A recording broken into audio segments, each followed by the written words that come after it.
This is Chip Maxwell, and you're listening to the Retire Smart podcast with David Brooks.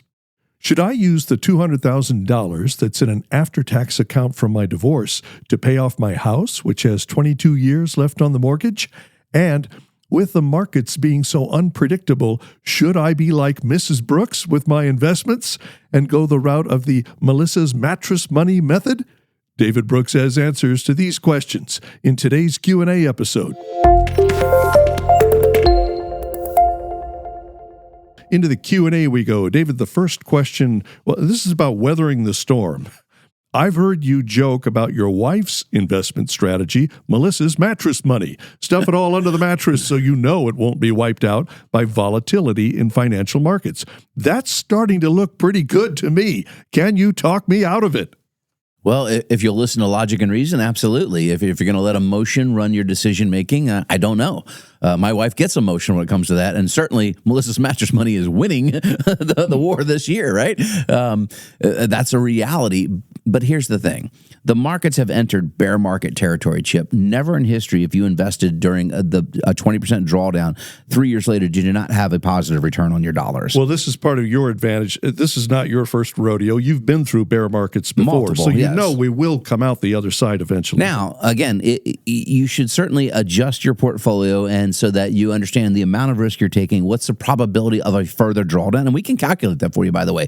If you show us what you own, we can show you what the probability is if certain things happen. Interest rates go up, if interest rates go down, if the tariff war continues. We can model these things out, but over the long haul, you're better off staying invested, because if you just stick the money under the mattress, you're losing out to taxation and inflation, right? So you have to get a real rate of return consistently over time, and that means you got to beat taxes and inflation or your purchasing power. The money's just a tool. It really just buys you stuff.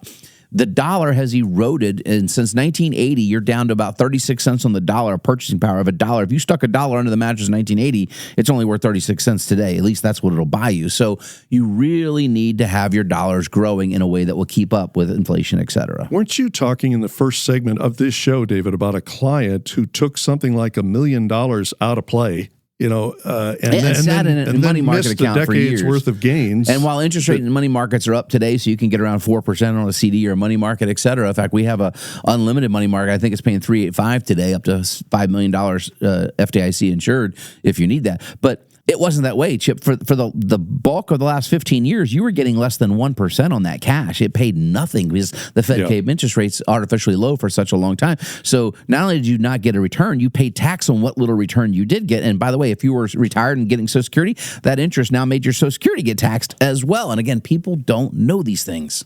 Next question, David. This one's about, we get several species of this questions over the course of a year, whether to pay off a mortgage. All right, here it is. I'm getting about $200,000 from my divorce. All of this money will be in an after-tax account, not an IRA. So I'm very tempted to just pay off my house with the money.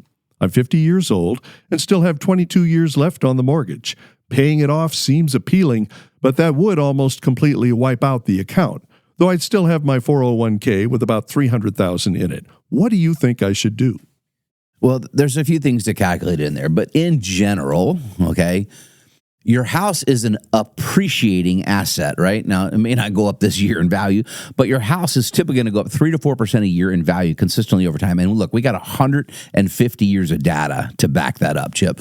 So if your house was, say, worth $300,000 today, 20 years from now, it will be worth $600,000. You owe $200,000 on it. So that is, while I don't like debt, that's good debt. And you can write that interest off if you're itemizing on your tax return.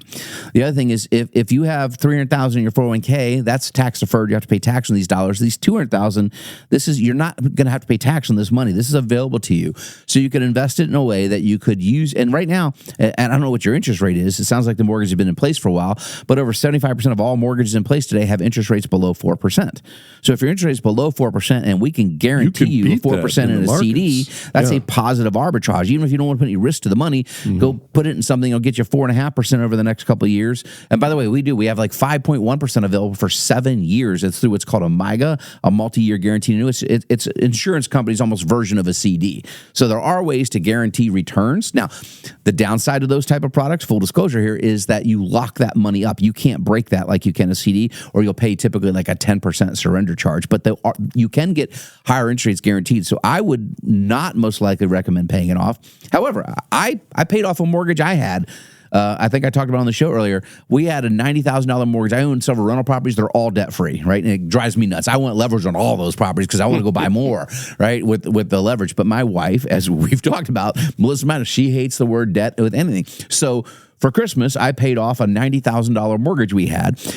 That was at like 2.25%, even though I was earning over 4% on the cash and I had plenty of it sitting there. It killed me to do that, but happy wife, happy life, gentlemen. So guess what? For her, and because I have other liquidity, a paid off mortgage under the tree. So again, everything is specific to the situation, but we can help you run just the numbers, but emotion matters too. And if you can't sleep at night and you're better off with it, I get it. So, but you are the perfect person to come in for the report card where we can analyze all of this so that you can have an understanding of what you should be doing. And maybe it's a partial mix of both.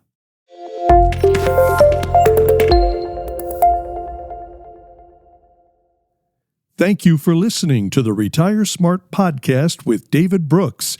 If you want to learn how to generate lifetime income, reduce your tax bill, and maintain your lifestyle in retirement, visit retiresmartpodcast.com.